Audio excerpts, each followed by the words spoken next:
What's up, guys? Welcome back to this week's episode of Two of Our Own. He doesn't need an introduction, but I'm going to introduce him anyway.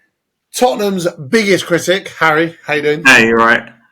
Biggest critic for a reason. Anyway, let's not go there too soon. And we are joined by my good friend, massive supporter of my Football Manager streams, and of course a Tottenham fan, Ciaran. How you doing? Yeah, I'm not too bad. Thank you for having me on. No worries. You guys might remember Ciaran from the Euros prediction video. He still won't stop going on about Spain. So we'll leave that. I'll get the comment out of the way before he makes the comment himself. Right.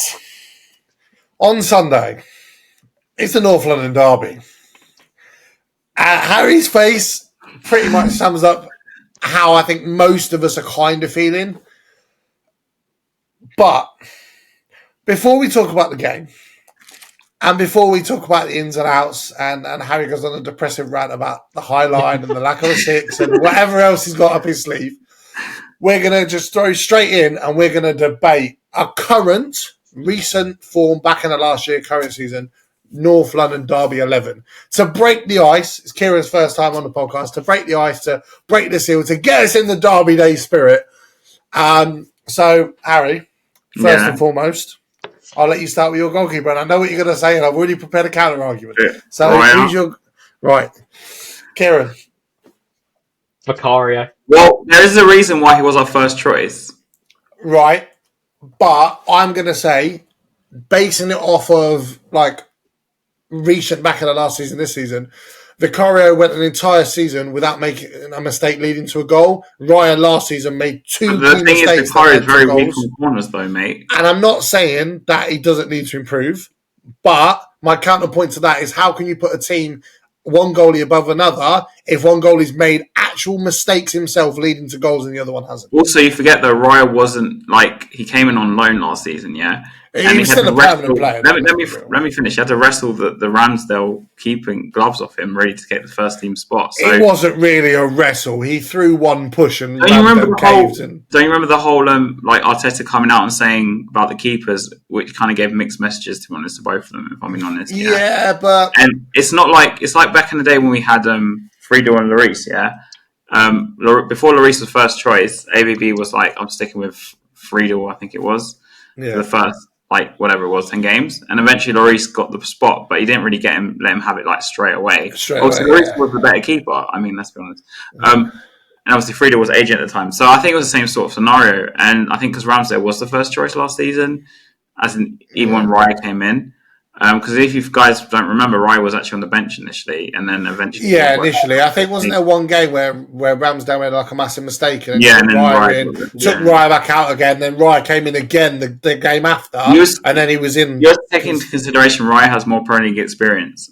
He's been in the Premier League for a longer time. So for me, it's more of a sure thing. But then you say that, and don't get me wrong, I do feel like Vicario has his areas to improve. But my main argument, and I'm going to stand my ground. I think you're just saying this for the sake of putting a Spurs player in there. No, I'm not. I'm going to stand my ground. I personally don't rate David Raya as highly as you do. We had the conversation in the summer when we made... I don't think he's well gone, but for me he's better than Vicario.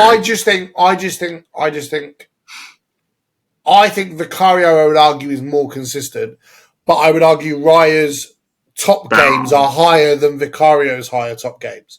So I'd say Raya is capable of having games at this level. Vicario is probably only capable of having games at this level, but he has games at this level more consistently than Raya has games at this level. So Raya's like a 9 out of 10, say 10, 20 games, 10 to 19 games a year, and he's maybe a 6. Whereas Vicario's a 7 to a 7.5 consistently, pretty much. The only weak point he really has for me is his command of his area. Also, his kicking is not great, but I know Raya's. I don't know. I feel like his kicking is slightly less relevant because of the fact that we play out from the back. He doesn't. No, but it's more relevant because we play out from the back, because you saw him in the pre-season. He did that mistake and they scored. Don't you remember? Yeah, but it's pre-season. It's I don't know. To be honest, I'm not saying Vicario's a bad keeper, but for me, Premier League experience tops. But for me, it's just got to be Vicario. I understand the whole Raya debate and stuff like that, but considering how much Arsenal spent on Raya compared to how much we spent on Vicario, like we didn't spend But that much on then, Vicario. for me, it's like I'd rather spend more money But it's on the not better about. keeper. It's not about though. It's not about in this case who was better value for money. It's about who's the better player. Of course not. But if you just take into account like the value we paid for him, bearing in mind he was our backup option. But this is not really the argument in the sense of like who's the better Yeah, keeper. no, Yeah, no, I can understand that. But I see what it's saying because players might say, "Oh, we've got better value for." I just think if you're doing a combined 11, okay, let me ask you this question, Harry. If we were doing a combined 11 and it was like, I don't know, the aging Petr Cech and Lloris, and Petr Cech was just a consistent performer who was doing well, and Lloris had made, in a season before, had made 2 key mistakes that led to goals in games that Spurs dropped What points. Lloris are we talking about? Are we talking about Poch? No, Lloris I'm using it as a general example. Yeah. Right, you would never ever put Lloris in there because of those mistakes. They're mistakes. His actual individual decisions. Had that head injury, remember? Because that changed him. No. But what I'm just using. They were just the first 2 players that came off the top of my head that relate to this. But then I was checking. I just think you would never put Lloris in a combined 11 if Lloris had made 2 key mistakes that led to games that we then dropped points from. You would never put him in. You could argue on the other side that having someone. You know how weak we are on set pieces. I know we've seen some sort of little improvement. That the fact that our keeper's not as commanding, which is something that my dad has very big gripes about when it comes to keepers in general. Not specifically. I am starting to get more and more annoyed about it. Not specifically Vicario, by the way. He has this about every Spurs keeper. So Robinson back in the day, you guys might not remember, he used to always stay on this line. Yeah. And my dad used to hate it. That's why he preferred Gomez, because Gomez would more likely to come out and just deal with the situation, even though Gomez had his other faults, basically, right? So this is like, for me, Vicario, if I'm going to rate him over Raya, he's improved his kicking a bit, and also just the commanding of the box, because I just don't think he's... when I watch him, and maybe it's a symptom of European goalkeepers, I don't know, but like I just don't see him coming out and taking control of the situation. And this is a big thing, like I said, to go back to our set pieces, which is a massive weakness still, I think.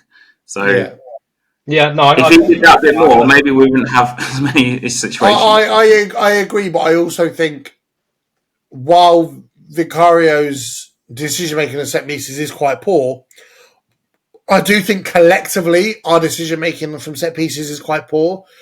If you were to look at our set pieces as a general, as an actual specific scenario from the minute a corner or the minute it's taken until the ball goes out of play, I would argue that actually multiple decisions from multiple different players could could prevent it. So I think I'm still really gonna push for Vicario just because of Raya's mistakes last season that led directly to them conceding, which led to them dropping points. What I'm saying is 2 mistakes, 2 in like 30 games, I say. You're talking about Vicario didn't make any. 2 is still more than 0. Not coming out might have resulted in like how many goals do we concede for set pieces? Like 20 or something. So you could argue you give about half of them to Vicario. But then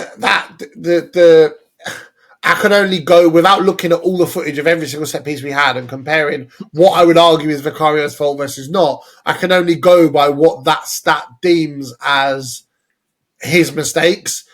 And even though we might agree, and I wouldn't disagree with you, that he has made mistakes from set pieces which could have helped us defend it better. Do you remember this? By that measurement, I'm still going to go. I'm going Raya. I'm not going. I'm going to go because there was. Go on. With this, I'm so on the fence with this, right? Because I can completely understand Harry's point, right? With the whole set piece thing, Vicario has no like dominance in our box, like at all. I feel like I'd agree with that. Like so many players. Honestly, if he had dominance in our box, he'd be like next level keeper. Yeah. Do you know what? When we played, I don't know who it was, but when Dragusin played, he come on and he actually backed up Vicario and showed how these players and how to back Vicario up. It was actually quite nice to see. But Vicario, again, I feel he's been consistent throughout the and they targeted him as well, you know. Yeah, they target him as well. Exactly, because they know he's a bit of a liability in that sort of. We are working on it though, because I don't know if you guys saw about 2 weeks ago there was a training video, and if you see the section in the far side, there's keepers training, and literally there is one of the coaching staff. The ball crosses in, and they're literally backing into Vicario. So it's clear they are working on it. I know, obviously, and we will do an entire episode just purely on set pieces. I've made that promise to Harry. Yeah, we will do it at some point. But one of the things that was your biggest concern, Harry, was that Ange hasn't openly admitted that it's a problem.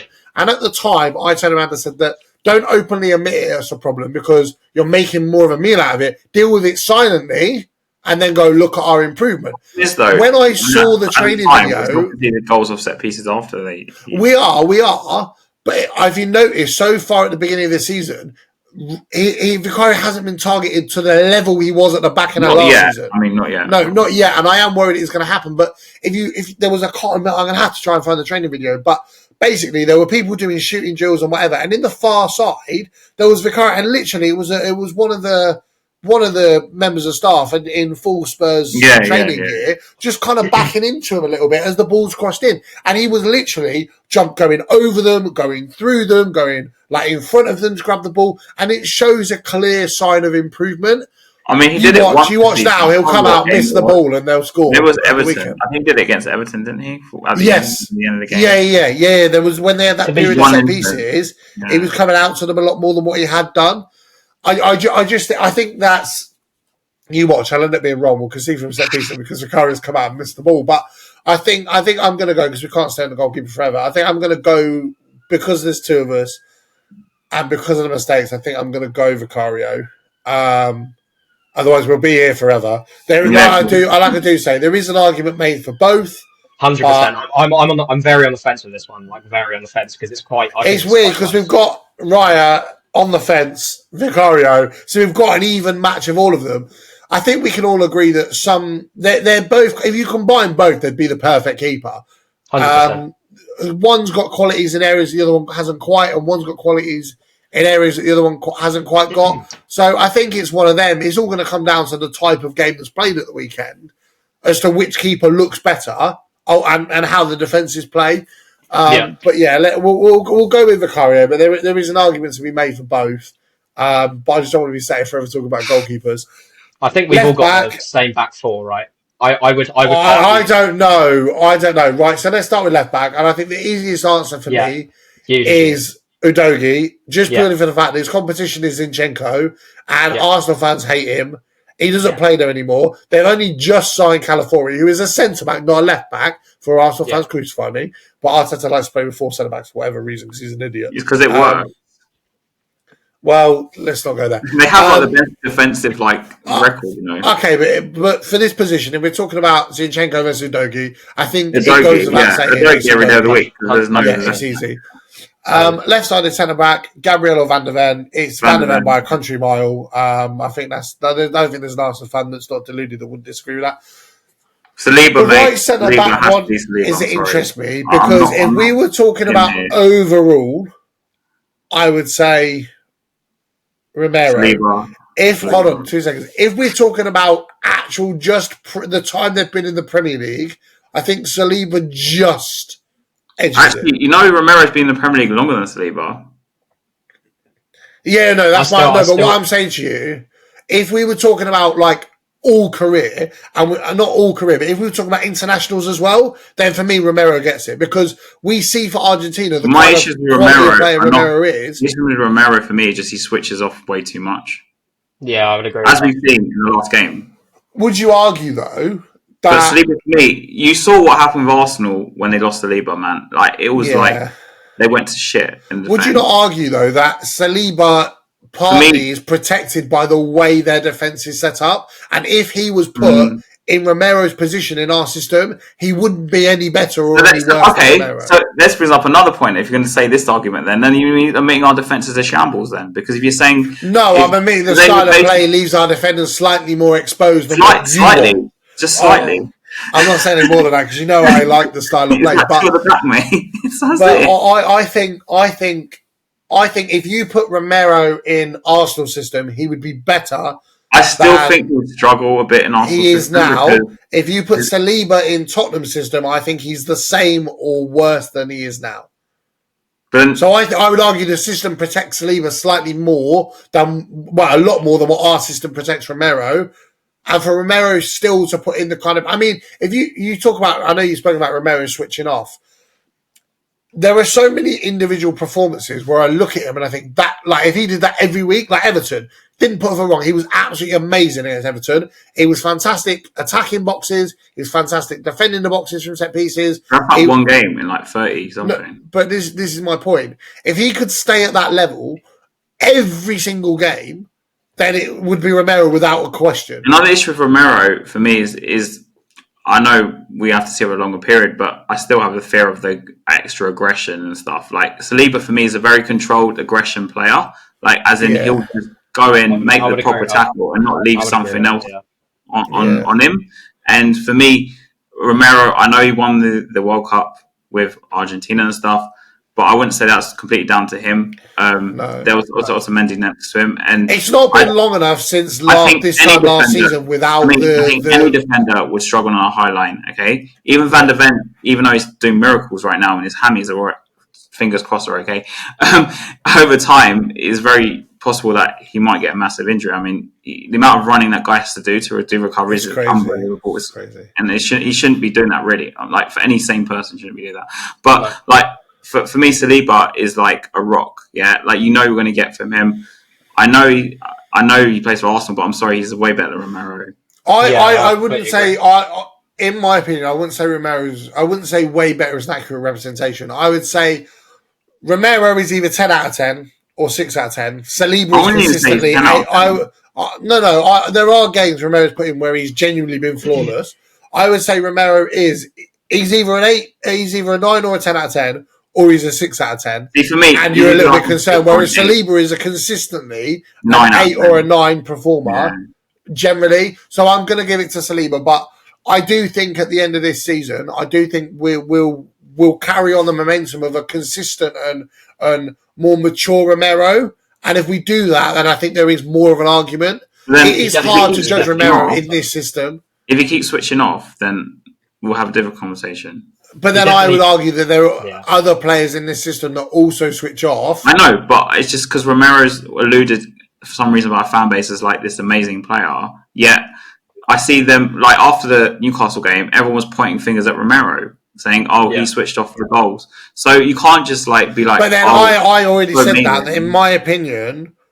That line, Romero was the only player going correctly. Everyone had a problem with the fact that Romero was the only player who wasn't running backwards. But in a high line, you should be trying to play an offside trap. So actually, if all the players had moved forward with Romero, then the player would have been offside and it would have been a goal.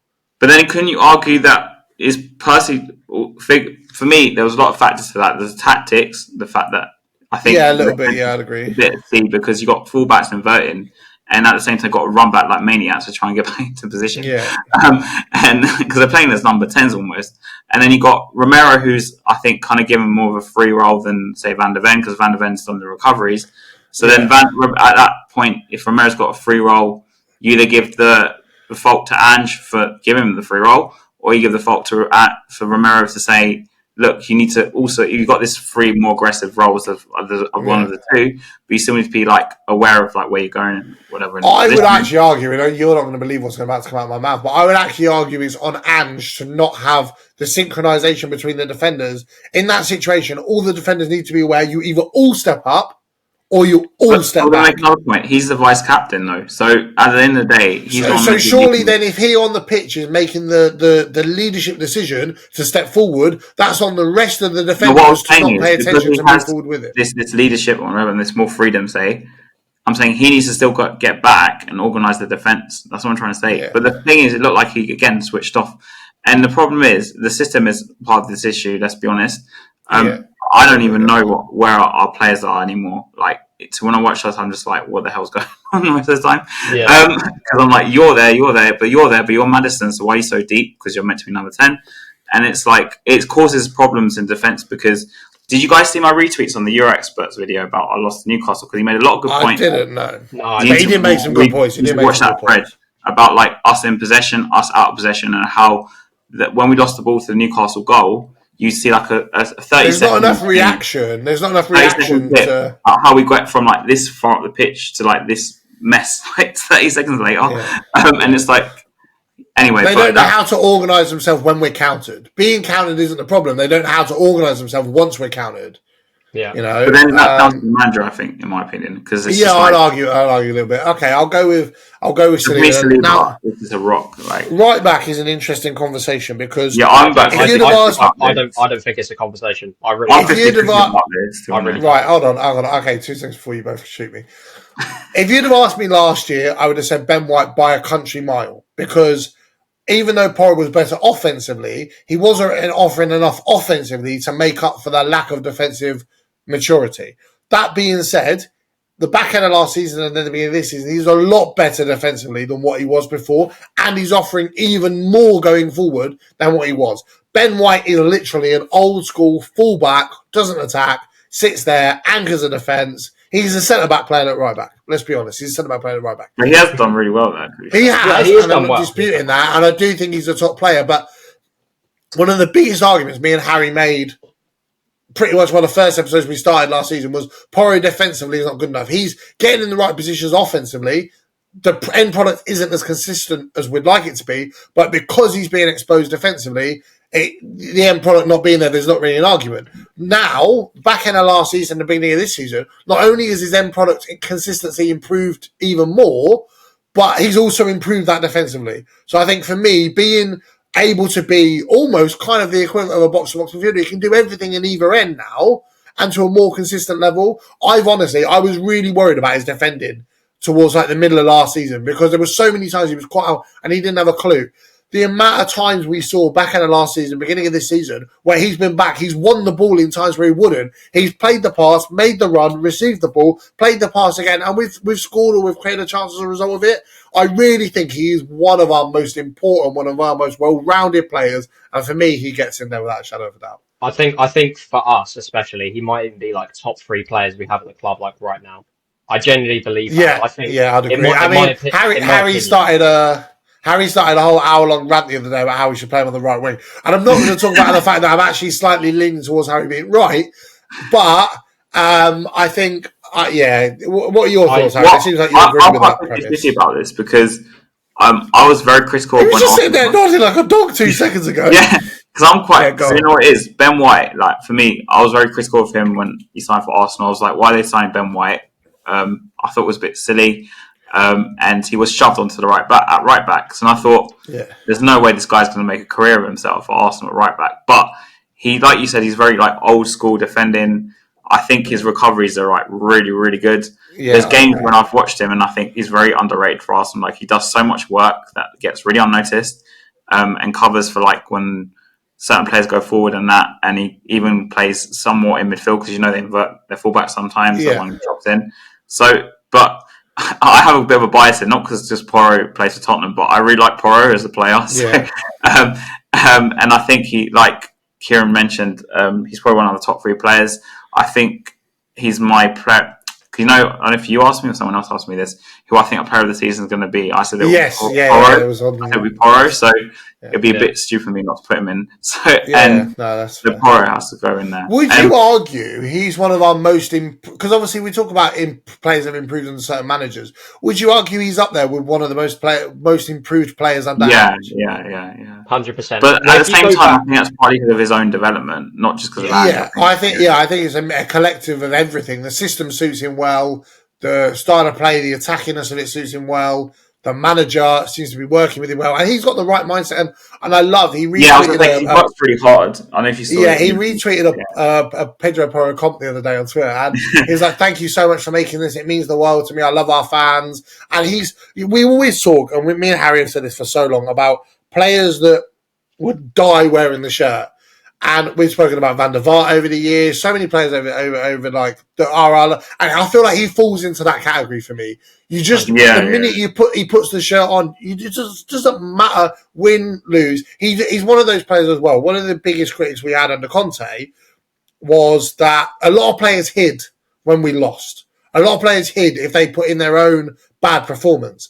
He is the first person to come out and say, I made a mistake, or I didn't play well, or I could have done better. The fans deserve better. I will be better. He doesn't hide from it at all. Yeah. And I love that so much about him. What were you going to say, sorry? Yeah. What? No, what were you going to say? I was literally going to say, for me, obviously the whole Ben White thing, it might just be bias, but I think Porro is just miles ahead of Ben White in terms of what he brings for us, especially with like goals, assists, and just in general of just pushing us further up the pitch. Like I think Udeji and Porro, like the way they play for us, like it might not work for everyone else, but the way they play for us, they push us up the pitch and make us better, in my opinion. And we needed that for wing backs. The thing is, I think Porro could even play in a Poch system at right back. I think he'd even play a right wing, like I say. I think he'd even play in any sort of system because he has like enough pace on him and enough like recovery. Like he's improved his recoveries, I've noticed. I was going to say that was one of your biggest critics back in the last season, but I actually think his recoveries are one of his most underrated traits. The other guy on the other side too, I don't think has really improved his decision making that much, but. Udogie, I think is. I think he's only 22. He's I think younger though. I think. Yeah, he's a lot younger. Yeah. On to the 6 then. Harry's going to love me saying that. As long as he has I think for me, I hate to hold my hands up, but I think it is Rice without question. As long as he doesn't kick the ball away, I think it goes without saying. The one thing I would say with him is he was calm after the interview. In the game where he got sent off. Ironically, we put him in the London Derby 11, but he's not going to play in the London Derby till the 14th, in the North London Derby till the 14th of January. But I think he needs to be careful because one of the things that he was the best at West Ham was a leader. He was the mature one. He never looked like he was sort of half a yard off, half a yard behind a player. There's been 1 or 2 times at Arsenal recently where you kind of look at him and you think he just doesn't look as comfortable as he did before. My argument with Rice is that I think he played along, and this is going to allude to probably the next player I'm going to say midfield, but better alongside Partey because I think it allowed them to play with not exactly 2 6s because Rice had just a bit more freedom to play a bit just further forward, and then you'd have Odegaard playing obviously as like the out-and-out 10 playing and spraying balls across the front line. But I think Partey and Rice as a duo was way better than, say, like Jorginho and Rice and who else they played. Yeah. And I can't remember who the other one was they played there, but Vieira and Rice they had at one point. Like, he can play as a stick, but I think he's better. Like, you know where you used to back in the day where you had Wanyama with Dyer sometimes? Yeah. Wanyama and Dembele. That's all like proper strong players, and it allowed Ericsson, Dele and whoever to go on forward. To do Arsenal have that now. With like Rice and Partey. I know they're probably going to sell Partey in eventually, but I think those two, when they played us in the back end of last season... As far as I'm concerned, I hope the prick gets run over, but that's no... I know, but the back end of last season, if you guys noticed in the game, so he pushed Rice as the further of the two, and in the first 10 minutes, because they knew they were going to give him an onslaught... Did Rice score? No, the first 10 minutes, what they did, they dropped Partey into back 5 almost. Yeah. I noticed last season because where I sit, I saw it straight away. I was like, "This is a bit weird," but I think they expected our onslaught because obviously they play so attacking, right? Yeah. And obviously they weathered the storm in the first 10, 15 minutes, whatever it was, and then they got their goals. But like he was so important, Partey and Rice for me as a duo because they gave them a very strong base to like carry on their attacking base in that game, and especially just the rest of the season. I thought Rice played better with Partey than any other combination. I'm still because obviously because kind of the combination of both systems really is a 4-3-3, and I think there's too many players to not include in the next two. But I think we're all in agreement. I think Rice takes that middle holding midfielder. One of them, yeah. Have you two got centre mids or one centre mid? Well, I don't think we kind do. Of 6 or 1 alpha does the other. It's just 2 midfielders, really. To be honest, I'm not going into. I don't think we have anyone. I may have one that a lot of people will find very, very different. Okay, go on, let's go with your 2 first. Let's go with your 2 first. And I swear to God, if Harry mentions one of the names I think he's going to make, then I'm going to go mental. But we'll talk about that in a second. From the games he's played, bearing in mind this person is a winger, right? Oh, you're going to put Kulusevski in there? I'm putting Kulusevski centre mid. Okay. Bearing in mind, right. You might have just won Harry over, Jesus Christ, you're going to be his favourite person. That's right. The Everton game, the way he played, it was unreal. We need that playmaker in midfield. We've been dying for that sort of. You know how long I was calling for this? Like you're not. Yeah, exactly.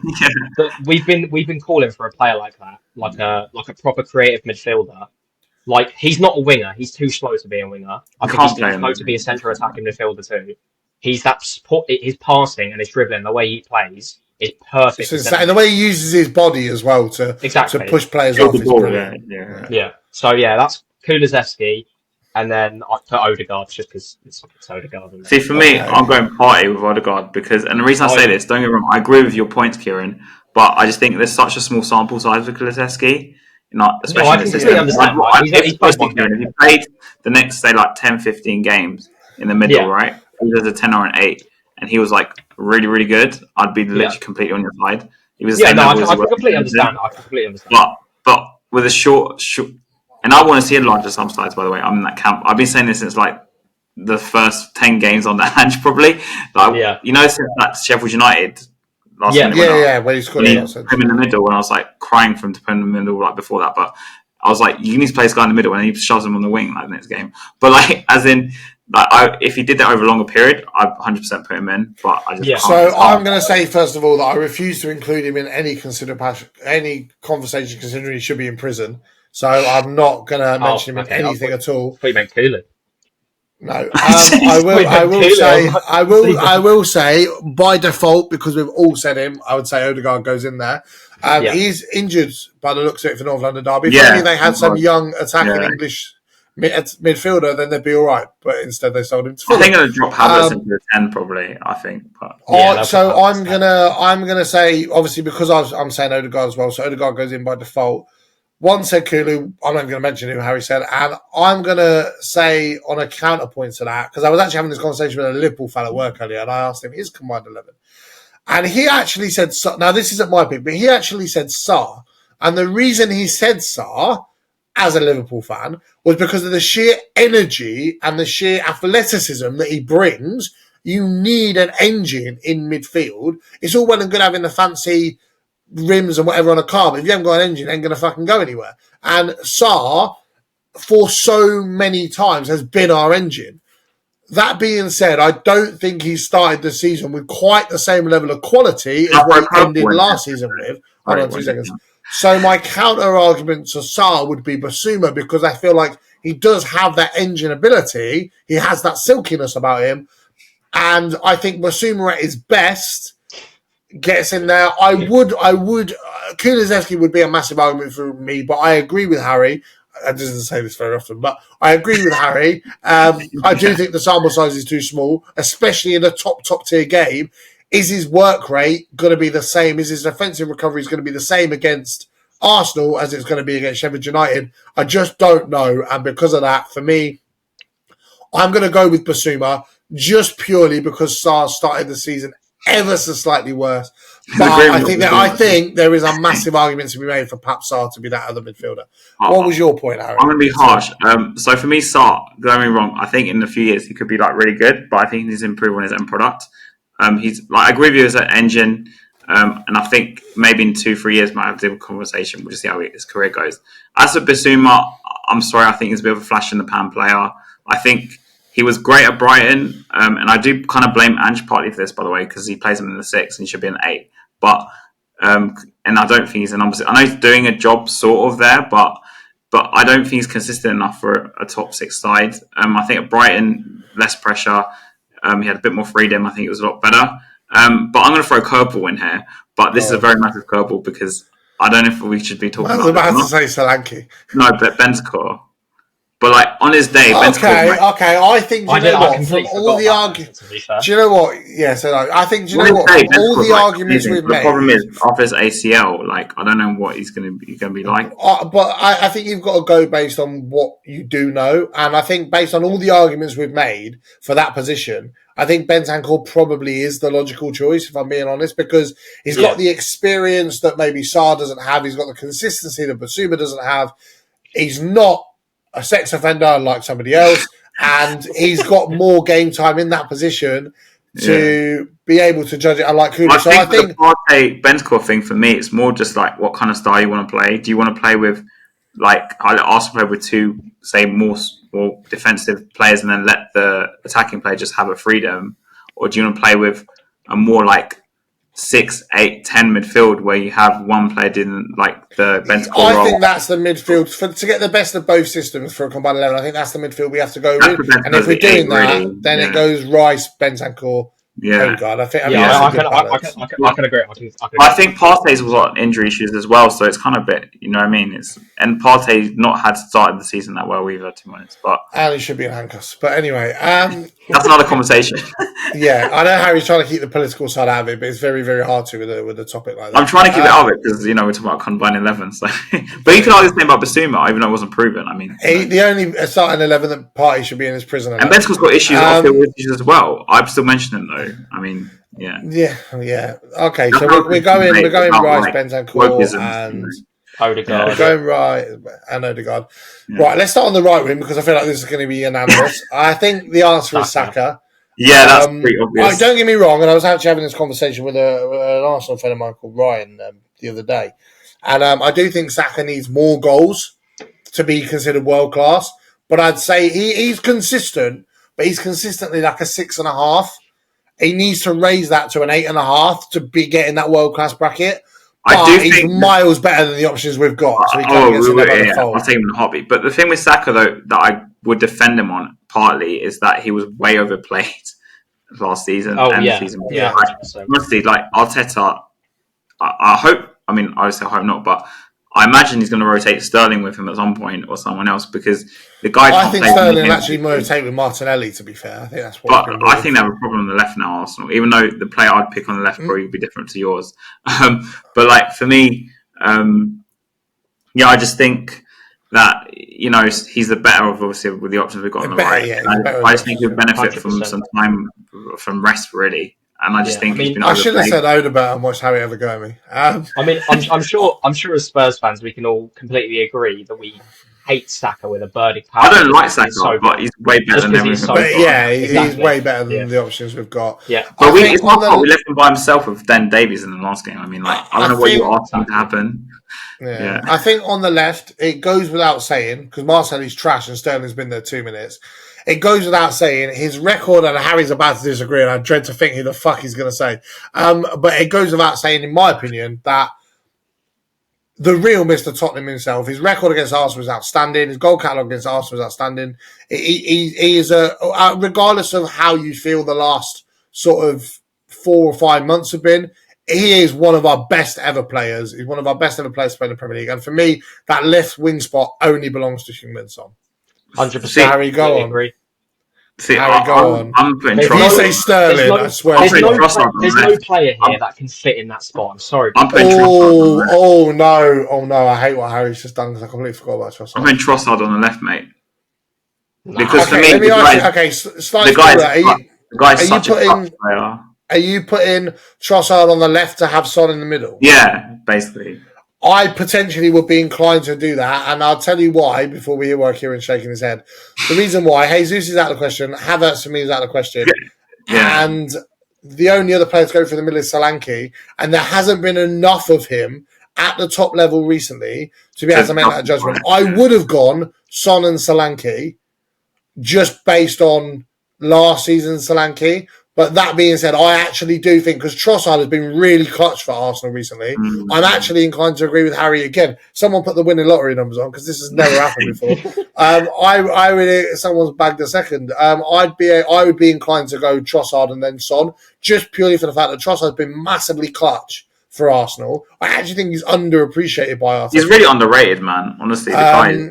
I think obviously Son through the middle is self-explanatory. All of Arsenal's forwards are shit. I mean, the Havertz conversation. I want just a small tip on Havertz. Like, I think Son obviously gets in because he scored like 17 goals last season and more than Havertz. Yeah. But we'll see how Havertz develops as a striker over the next year or so. If he has another, what's that 26?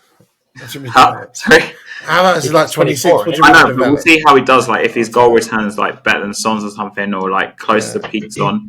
But I don't know. Like, I think he'll be like 10 to 15 goal a season player, really up front. Havertz, maybe 15 will be pushing it, like top 15, 16. But I think over like a longer period, Son's obviously proven he can play up front. Son's obviously proven, yeah. So I'm going with Son. You were disagreeing, Ciaran, about Trossard. Yeah. Why? Don't be wrong. And who? I think. Don't get me wrong. Right, Trossard is a good player, and as you said, he's been very clutch for Arsenal in recent months, and like back end of last season, he's actually a really good player. He was just unbelievable. Yeah. But I don't think I could ever put Trossard in Son's place as a left wing. Only reason is think about what Son's done as a left winger compared to what he's done down the middle for us. I agree with that, but then you have to give me a viable option to go up front. Yeah, we haven't got anyone apart unless you want to put Havertz up front. And for me, I don't think Solanke's in the conversation. He just hasn't been with us long enough. Unless you want to put Havertz his up first front. London derby. At that point, then it has to be Havertz. And actually, in the conversation I was having with that mate from work earlier, I actually said Son and kind of agreed to disagree with Havertz. But I just think you get a more well-rounded starting 11. And if we're talking about the kind of system we play, Son played through the middle majority of last season and got 17 goals. So on that principle, I do think Trossard's underrated, and I don't think you could. If you could offer me a more logical striking option, then I'd potentially be inclined to agree with you. No, I'm joking. But there isn't a better number 9. I know it's not really number 9, but there isn't a better central option than Son. I just feel like you would put. Harry, please stop saying that. You might actually give me. No, I'm just saying if you want to go someone left, you have to put Havertz in the middle. I don't know. If you can give us a valid striker option, then I'll consider it. But I just don't think there is one. Personally. I have put Solanke, but I know. See, I do see the general argument for that. I do see the generalised argument for that. But North London derby atmosphere, it's a whole different pressure. He hasn't played for a couple of weeks. He was okay, but not outstanding when he had played so far. And I'm not judging him on that, but I'm just saying the facts as they are. I think it's too soon to put him in a London derby 11. I think personally, if you look at like the options Arsenal have, right, they've got Jesus who can't finish his dinner. You've got Havertz who's okay, who's like, don't get me wrong, he scores occasionally for Arsenal, but he's not an out and out 9. If you want someone to score goals quite consistently, you want a proper number 9 like Dominic Solanke. I would agree with you. That's my argument. Problem is, we're going off. If we're going for, we had one season like that in his whole career last season. Yeah. So this is the one time I'll actually let Harry use that argument because it's in the context of a London derby. I just think you watch that. We're going back hat-trick at the weekend. I'm just going to tag Harry in a shushing emoji and leave it at that. I do think it's hard because games like this weekend will define, kind of no, I wouldn't say define, but it'll give us a real indication about the mentality of the player. If he goes into that game treating it like any other game, does his job, takes his chances, and we win the game, then I think he'll win a lot of people over. What it shows to me, especially in the Leicester game, right, is he had so many chances. Don't get me wrong, he didn't finish them. The one that he hit straight at the keeper really got to me because he should have scored that. Yeah, I was more annoyed with his header, to be honest, because I thought that was I completely agree, but the amount of chances we've had, right, we've had these chances with Richarlison, who just hasn't finished them or hasn't. The amount of chances that he's had in those games that, you know, that can show we can have these chances and that he can actually finish them. Yeah. That's why Solanke's in there for me. Because you would never put Gabriel Jesus over someone like Solanke. Oh yeah, forget Jesus. Yeah. But because realistically, the real conversation right here is disgusting to think about. But it's Solanke or Havertz right up top. For me, it's like Son on the no, because I do think there is a valid argument purely for the fact that we're talking about our experience in Angie's system. Our only centre forward experience in Angie's system is Son. So then that allows him to move into that conversation in centre forward. And you can't tell me that Son in a centre forward position is less reliable than anyone else that we've met. Under Jose, I know Kane was playing up front, but Kane would drop off and someone just make a run and just put him on the plate. I just think there's no better options you can give than Son centrally. And because he's got the experience of playing there and he's got the kind of goal return. The goal return there, I think you have to put him there. And then that then leaves a left-in wing option, which is Martinelli, Trossard, Werner, which is Martinelli or Trossard. Martinelli should be nowhere near that left wing. Yeah, and I agree. Romero in the last 2 seasons has more goals than Martinelli has. So for me, at that point, if you talk about a player who turns up in the big moments, who scores key goals, who kind of drags teams when they really desperately need it. There was a game last season where I think Arsenal were drawing and they desperately needed something. And Trossard went through like 2 or 3 players and scored. And I think if we're talking about North London derby vibes and that kind of thing, I just think... I think there is an argument for that one. Fair enough then, yeah. Trossard. Yeah, I put the one thing Ciaran has an argument for is that Trossard scores a lot of goals off the bench. So, like... I'm not saying all his goals are off the bench, but there's an argument I know. There's a large amount of his goal contributions that are off as a substitute. does that not then show the lack of left wing quality option between the two sides? The fact that it's a substitute player I think it's partly because of Martinelli's drop off as well. Like, if Martinelli was at his peak, I would have just chopped Martinelli on the left, 100%. But he's been awful. He's been so bad the past 12 months. So we're going Vicario, Destiny, Van de Ven, Saliba, Porro, Rice, Odegaard, Bentancur, Trossard, Son, Saka. Okay, there we go. I got there eventually. Right. That actually didn't take as long as I thought it was going to. Let's talk about the actual game of the weekend now. I just thought that's a nice way to ease it in. And obviously, I've done contact with Ciaran before and I know him really well. And I know Harry hasn't. So it's a nice way to ease it in. And Harry can kind of sit there and roll his eyes if you realise I brought someone with a stupid opinion, or sit there and actually have like a good back and forth. I don't think there were many bad opinions then. No, there wasn't any at all. There wasn't. I don't think there's anyone that we brought on the podcast. I think Harry trusts me enough to know and know me long enough to know that he brings somebody on the podcast. Yeah. In the first time they opened their mouth, he was sitting there rolling his eyes, going, "Are you fucking serious?" So there we go. The Spain thing, yeah. Oh, fuck off, man! Just let it go. Right, so talking about the game of the weekend then. Obviously, it's at home. It's the first time we've played them at home in the season for a while. I think being the first game after an international break is stupid because there's no real sort of consistency for either team going into it because it's like sort of if you run on a treadmill for like half an hour and then get off for 2 hours and then get back on again, you're not going to it's going to take you 25, 30 minutes to get up to the same level you finished the last run on. So I am concerned that the first half an hour, maybe even the first half, is going to be shit football from both. It's going to be misplaced passes. It's going to be, lack of consistency. It's going to be sitting there looking at it going, is this really a North London derby? What the fuck am I watching? I think the second half, you watched there be a goal in the first 30 seconds now. I think the second half is going to be a lot more intense. It's going to be a lot close. I think it's going to be tight. I'm going to go 2-1 Spurs win for me personally. I'm going to go Son because, however, no matter what, he finds a way to score in a derby. And I'm going to go Solanke from the spot. I think Son will give him the penalty for that game, and I think he'll score it. And I think Arsenal, Harry's going to love this, I think Arsenal will score a set piece. I think without Rice, people don't, and I never admitted this when he was at West Ham because I hate West Ham, and now I've gone to Arsenal, I can't not admit it again. I think Rice is a lot more of a leader in that midfield than what people give him credit for. He is, I think one of the reasons why Gabriel has looked a lot better than he did 2 years ago is because Rice has helped guide him and kind of hold his hand in those tight moments. And then Saliba's growth and maturity has kind of helped that process as well. I think without Rice there, it leaves a massive void for them. And if a certain player starts in that position, the atmosphere is going to be on his back from before the whistle's gone. He's going to be so toxic towards that player. When he does, but I just think it's going to be so intimidating and so suffocating that I think that'll give us a midfield advantage. But I would like to see us... be out, by the way. Sorry? Basuma came off with an injury from Mali. I don't know if you heard of that. I would like to see us go with Kulusevski, Bentancur, and Basuma if everyone's fit. Basuma might be missing. Yeah, but I'm just going based on Is Bentancur fit though? Is he fit enough to play? I think so. Yeah, he was on the bench. He was on the bench last game, wasn't he?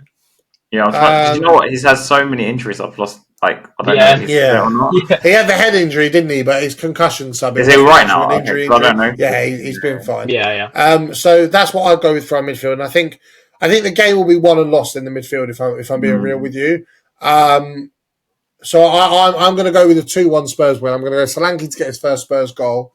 And I think that really will be them. I know I'm predicting it to be a penalty, but I think that really will be the beginning of his confidence growth, settling in. It's clear. It's not that he doesn't look confident. He just looks a bit unsharp for our system. Leicester, those few moments where if he'd have been playing 3 or 4 weeks and had a couple of goals, he probably would have scored. And I think it's just that little bit more freshness. That being said, if you ask me what I want a 1-0 94th minute Richarlison goal. I want him to run the entire length of the field, calling Arteta a nonce. So, Ciaran, what's your prediction for the weekend? How do you think the game's going to pan out, and what's your score prediction? I think, to be honest, I think we all know it's going to be a bit cagey because it's first game back from international break, right? I think our midfield, especially with Rice out, I think we trump their midfield, especially with, Rice out. I think, for me, it should be Pap, Kulu, and Maddison. Wow. Okay. I play Pat more as a 6, but because this is the thing, right? We need a 6. We really do need a 6 in the next transfer window. And finally, yes! Back on the podcast. We need a 6. We need a 6. That's what we need. We need an out and out 6. Basuma is not that guy, especially if he's injured. Like obviously, if he wasn't injured, because from what I've seen today, he's injured. Come off injured for Marley.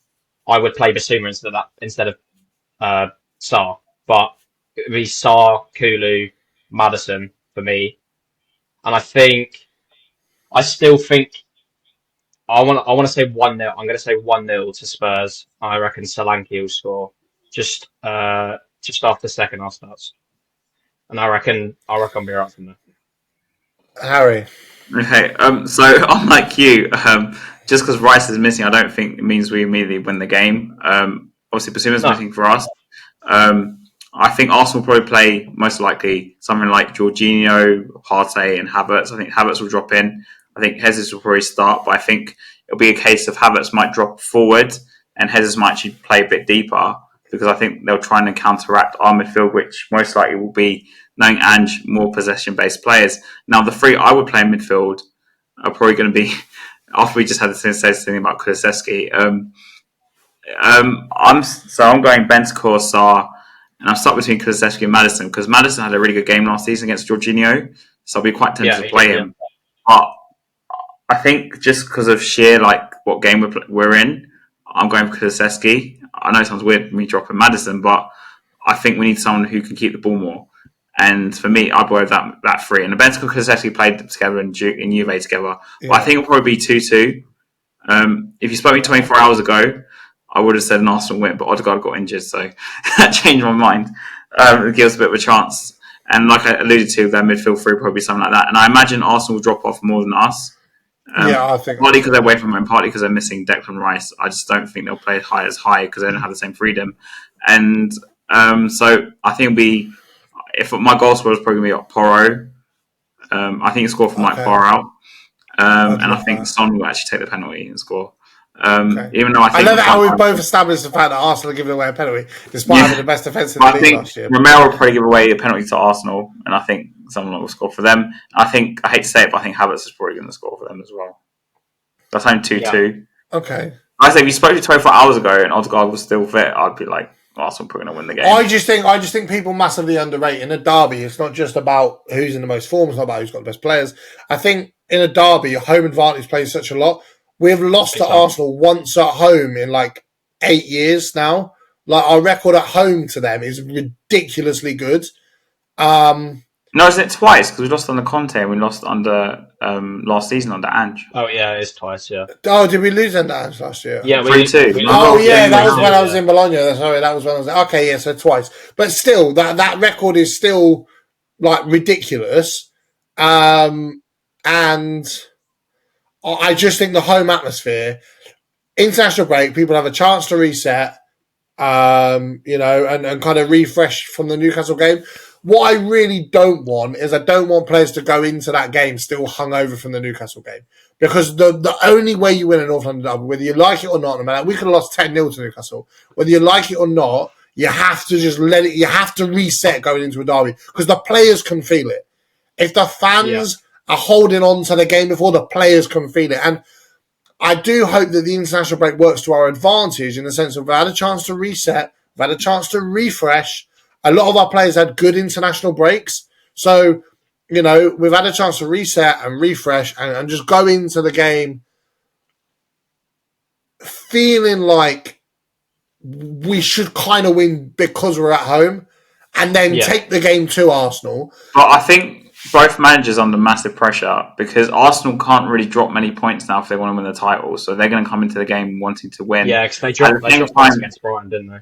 Yeah, at the same time, I think Ange is under pressure. If Ange loses his second North London derby at home, it's going to be problems. And I think at that point, then, even from myself, it becomes a slightly different conversation because for us to not lose at home, obviously we lost to Arsenal more because of the toxicity than anything else. The club was so toxic, at that point, that kind of led to the loss.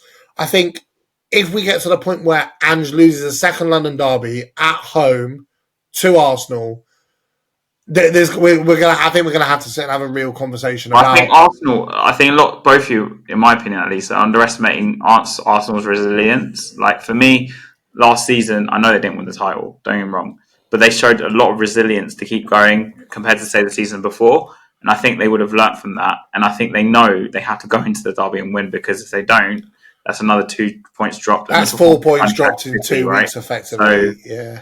And I think another thing I'm going to allude to is after international breaks last season, we didn't fare very well. I don't think you guys remember. No. So would you not argue, though, that Arsenal's desperation to need to win might play to our advantage? So think back to the Emirates last year. Arsenal was so desperate to win that game, they kind of became slightly more unorganised, and they had been for the majority of that 10-game period. That's what worked to Son's advantage. I think them playing at us actually gives them... Like, if we were talking all the way around, I'd agree with you, but them playing at our ground, because they have to defend more, I think gives them a bit of a different dynamic in that sense. I know it sounds weird. Last season, all they did was just sit back for most of the game, just play one long ball, because our defence is so open, and did us in like 2 set pieces and one long ball. Would you argue then that the most important player going into this game is actually Solanke if he starts? Because the amount of chances we create, we are going to get chances against Arsenal because of how deep they're going to sit. It is absolutely imperative that whether he has one shot in the entire game or 13, he scores every chance he gets pretty much. Like any time where what I don't want is I don't want to lose 1-0 or lose 2-1 and Solanke have a chance that he absolutely nailed on should be scoring, and then we're sitting here going, we're going to have a striker now with limited confidence, we're going to have fans abusing him, we've lost a second London derby at home under Ange. At that point, it becomes a really different conversation.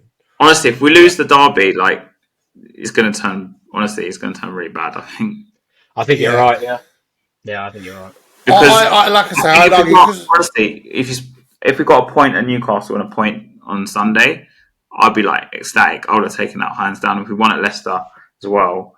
But that's why I think he comes into this game with a lot of pressure, Ange, because like David said, if he loses the derby, it's 2 in a row at home. We're in big trouble.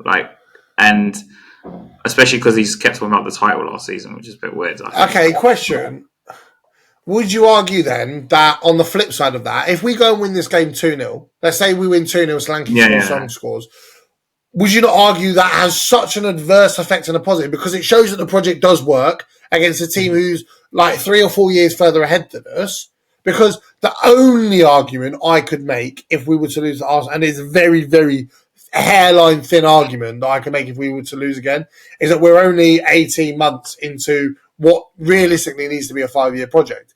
If we manage to go and beat Arsenal, we beat them convincingly, we dominate possession, we score our chances, and we manage to keep a clean sheet, would you not argue then that shows, because Harry's made the argument he's not a believer in the system and believes that the defensive frailties will be Ange's ultimate downfall.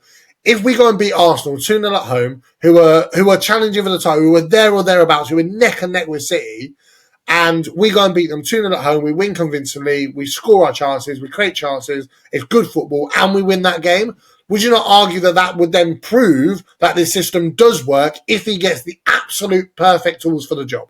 But I have a counter argument because that's one game, number one.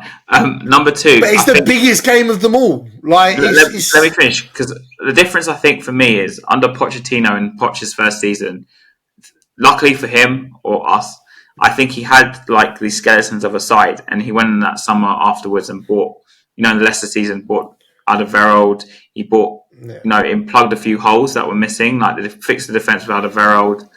Obviously this is Ange's second season, but the things in that year is what I had more belief in Poch in was that I thought his team and the system was a lot more organised. Number one, I felt, and obviously we beat Chelsea 5-3 and Arsenal that season. I'm sure we beat someone else. So it was more of like a proven record for me rather than just one game. And Dan saying, look, this works. And we knew in that system, in Posh's system, the issue was the defence in terms of personnel, because we went and fixed that as well with Alderweireld. And obviously he had to move Dyer into midfield, and we got Wanyama later on. But for me, with Ange, just one game is not going to convince me, because we've seen so many defensive frailties. Like, you could just say, it's like a one-off. And I'd have to see like 3 or 4 games where we have clean sheets in a row. Say we win the next 4. I know it sounds crazy. We have like 4 clean sheets in a row or something. I'd be like, yeah, maybe this is going to work. But so we conceded 60 goals last season, 60 goals last season, or 63 or something. It's far too. So I would argue if we the season before, and we had like arguably everyone argues, like you just said, our back line, 3 of our back line against the Arsenals.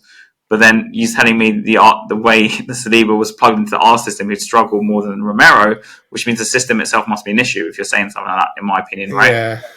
So like that's why Ciaran goes on about a 6, because I think what would maybe fix the problem. I don't know, because I know if we bought like a proper player in the 6, we'd drop in with the 2 centre halves, maybe alleviate a lot of the problems. But like the inverted fullbacks is an issue for me, especially because our wingers don't really play wide. So that's a problem for us, because I thought the wingers would play wide, but our wingers don't tend to play as wide as I want them to. So because they can always invert. Is it just me that watches this, Ciaran? Like Vernon cuts in on his right. Johnson, for some reason, even though I expect him to go on the outside a lot more, he doesn't really do that. He cuts in a lot. This is the thing. I think with some of the wingers we have, always cuts in always on that side as well. Especially with I was going to say, especially with a player like Kulusevski, he always cuts in and then tries to shoot with his left or pass with his left. Like I feel like with a player like Odegaard, if like we actually use him and like properly utilise him, like a player like that would actually help us a lot in like our build up and stuff like that. But like in the first game, there was something there. Like I'm not saying there wasn't anything there, and I'm not going to go overboard about it.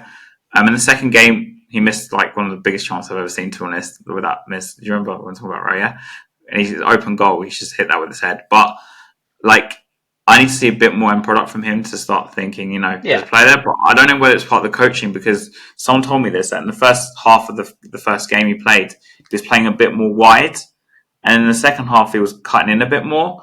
So I don't know what I'm quite confused whether that's like instructions, whether that's just him being a bit more like tired or no. Like I don't know. That's what Ange did say. He looked leggy and he was struggling for fitness. So like is Ange expecting Odegaard to play as a proper winger? Because if that was the case, my argument last season was, obviously this is never going to happen because they don't play football anymore, but I would love wingers like Bale and Lennon in this system, because I think they would thrive because of fullbacks invert and they play for. Well, that's why I think Odegaard playing on the right, if he becomes a touchline winger running at players, he can be that Lennon style player.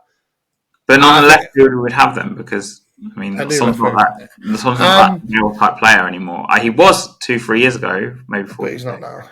He's not now, and it's going to what you were saying about a run of clean sheets. So after Arsenal, we have Coventry in the cup, Brentford, Karabag, Man United, Ferencváros, Brighton, and then West Ham. I would argue, if we win and keep a clean sheet against Arsenal, up until the point we play West Ham, I'm not going to make a comment about West Ham because you don't count the Up until the point in which we play West Ham, we should only really be conceding maximum 2 or 3 goals in all competitions. I think I'm only saying 2 or 3. I'm only saying 2 or 3 purely because of United being in there. I think we'll have enough for Brighton. So I would say, is it away? Sorry, Brighton's away, isn't it? Yeah, it's away. Oh, that's going to be tough. Wait, you don't think we'll concede against Brighton? Are you mad? I think no. I'm saying like 2 or 3 goals over the whole run of matches. No. It could be 1 to United and 1 to Brighton. But what I'm saying to you is, if we beat Arsenal, we beat them convincingly, we keep a clean sheet, there is potential for Ange to go on a 7-8 game consistent winning run where minimal goals are conceded and we're scoring a half decent amount of goals. The fixtures aline for him at least for the next 4 games, at least for the next 3 games, because it's Coventry, Brentford, and Karabag. Brighton's all right. So let's go even. Brentford's even a tough game. Did they score against us last season? I think, didn't they? We won 3-1. Brighton. Yeah, Brentford. Yeah, 4-2. What I'm saying though, if we beat Arsenal, Coventry, Brentford, Karabag, if we beat Arsenal, that should be 4 wins out of 4. There's no reason to concede to Coventry, to Brentford, or opposition. Yeah, I just think. I'm worried about Coventry, man, because Coventry, you saw what they did against United last season. I don't think it's going to be an easy match. I just think there's a real springboard for us to have a good set of of wins, and it starts with North London Derby. And it's on you. Get the fucking 3 points, and we'll be all right.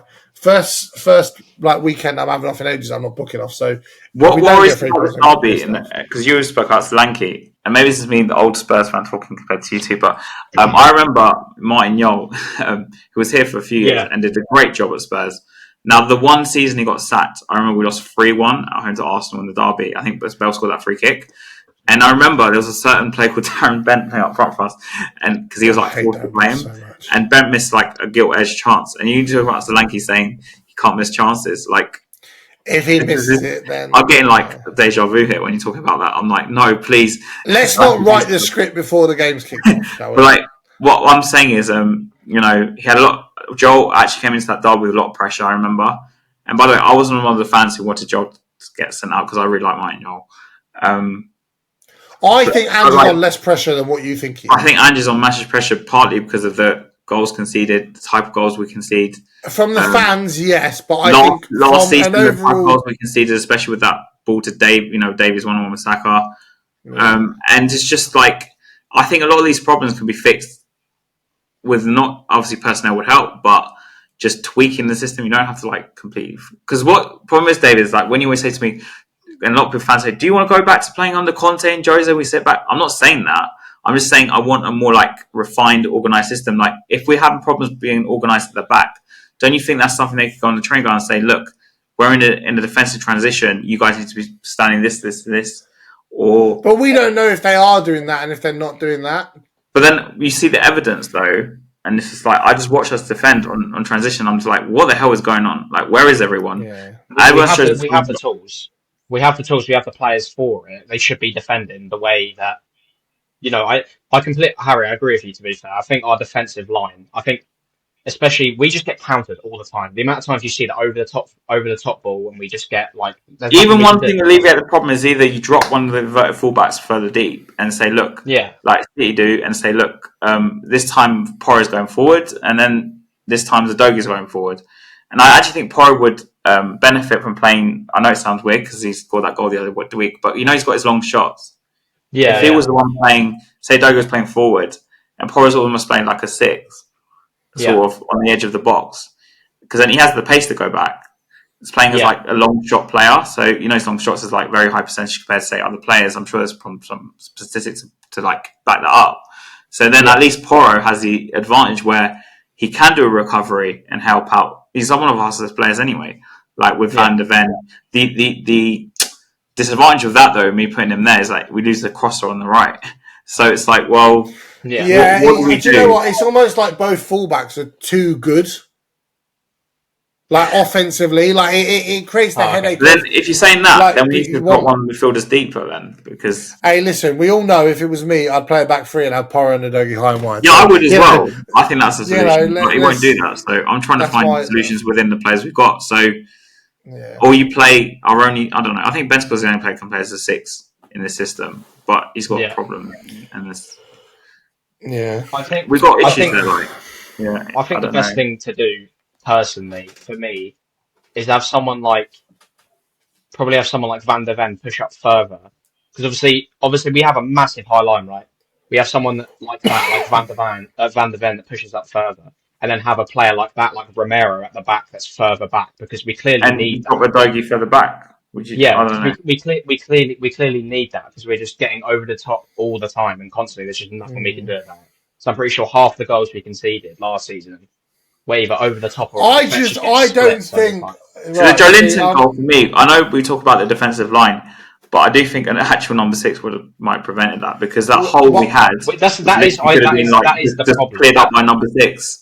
Really. That is the hole. So you can't. What you need, right? I watched it on TV and I could see exactly where Joe Linton was going to put it. I can't believe I'm going to say this. I don't even have like professional coaching badges, but I thought you could see if we're going to go for a more traditional 6, they still have to have the attacking creative ability as Basuma, as Sarr, whatever. Bentancur when he's played there, whatever. And that's our problem. And I think I kind of expect Basuma to be sold in the summer.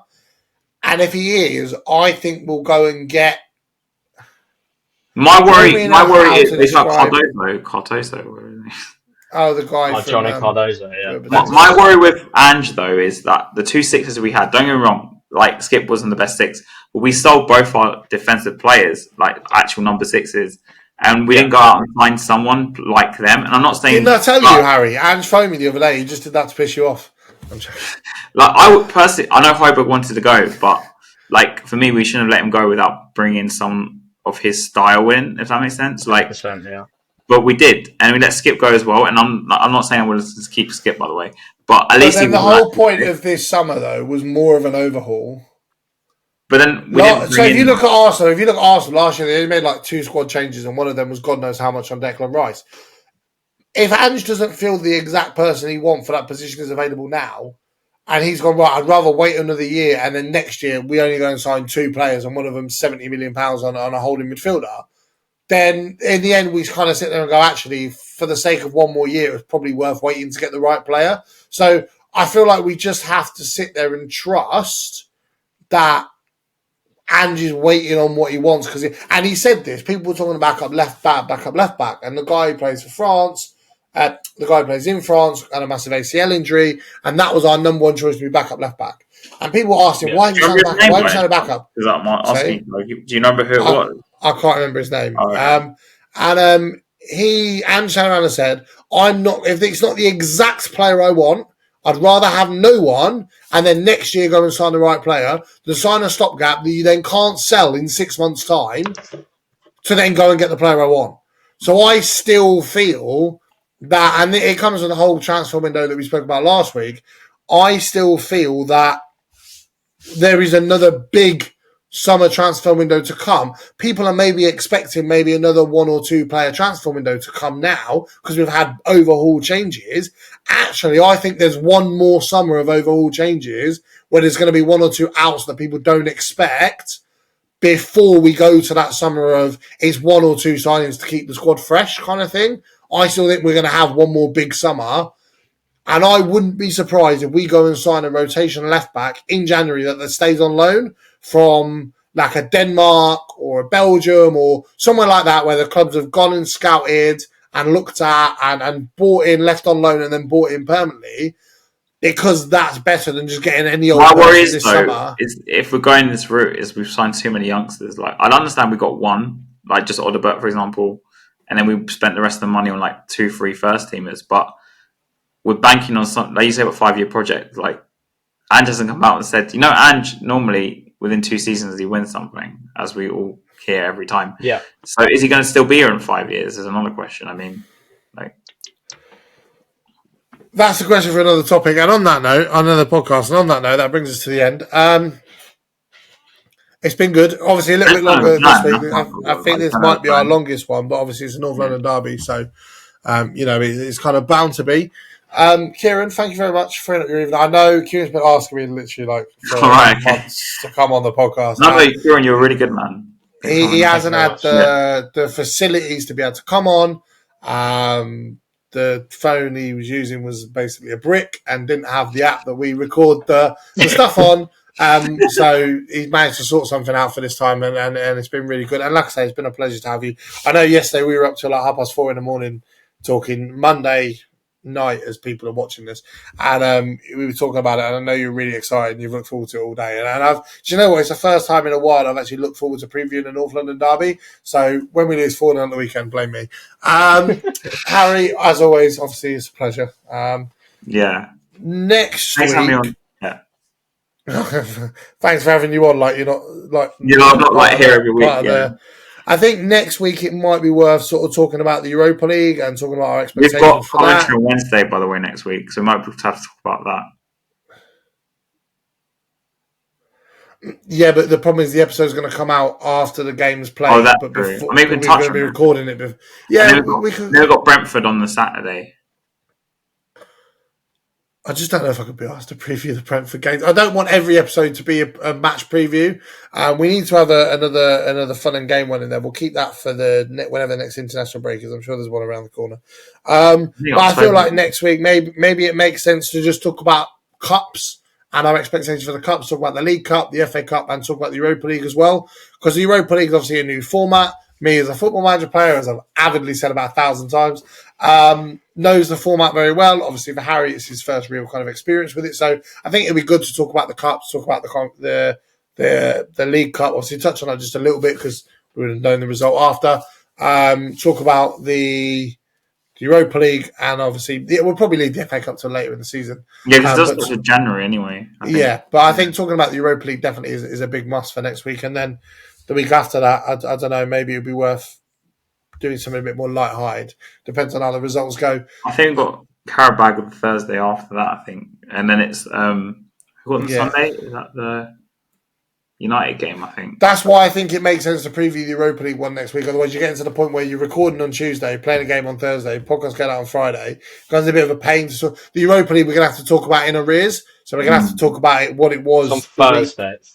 Yeah, so we're going to have to talk about the week later. We're going to have to talk about the Europa League. Yeah. So yeah, I think that kind of makes sense. Also, obviously, the derby. We'll see what happens first because obviously, like I said, I think if we lose that, Angie's on the match. Yeah, I think it's going to be a very different. That's not going to be a fun podcast to record. Let's hope we don't lose. Let's hope we don't lose.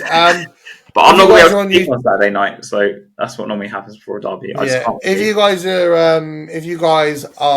on YouTube, make sure you subscribe, make sure you like. That'd be fantastic. I'll leave Ciaran's stuff in the description as well. He's got a Spurs TikTok account which he never posts on. He's got a Spurs Instagram account actually, which he posts loads of stuff on. So if you guys follow my Instagram, it's not very many people because I don't really share it very much. But I'll send you a link after. But when you go on there, he shares loads of Spurs stuff and whatever, so it's fantastic. And follow him on Twitter for random shit. If you're on Spotify, please leave us a 5-star review. That'd be great. By the time you guys see this, so obviously I've redone my backdrop. This will be redone, but as you can see just here, not pointing to anything specific. And casual as you like. The background will be completely finished by the time next week's episode comes around. Touch wood, as long as Amazon and Spurs order the things that are meant to be ordered. So it'll look absolutely brilliant. I'm really, really happy. And shout out, I don't say this very often, but shout out to my stepdad. First of all, for being the reason I've become a Spurs fan, lifetime of depression locked in. But also because this new setup and this new backdrop is all thanks to him. He drove to IKEA on his day off the other day to get the furniture for me because it won't fit in my car. He helped me put it together at God knows what time last night. And he helped do the sides where you can see the shirts are on the sides of it. He helped set up the framework for that as well. So massive shout out to him. I massively appreciate everything he does for me. And yeah, there's no point me sharing it in social media because he's not on anything. He's on TikTok, but he does just watch his videos. He doesn't make anything. Although he might actually be making some F1 videos. So if he does that, I'll post it to TikTok. But yeah, he's fantastic. And I wouldn't have the backdrop set up so quickly, as you can see.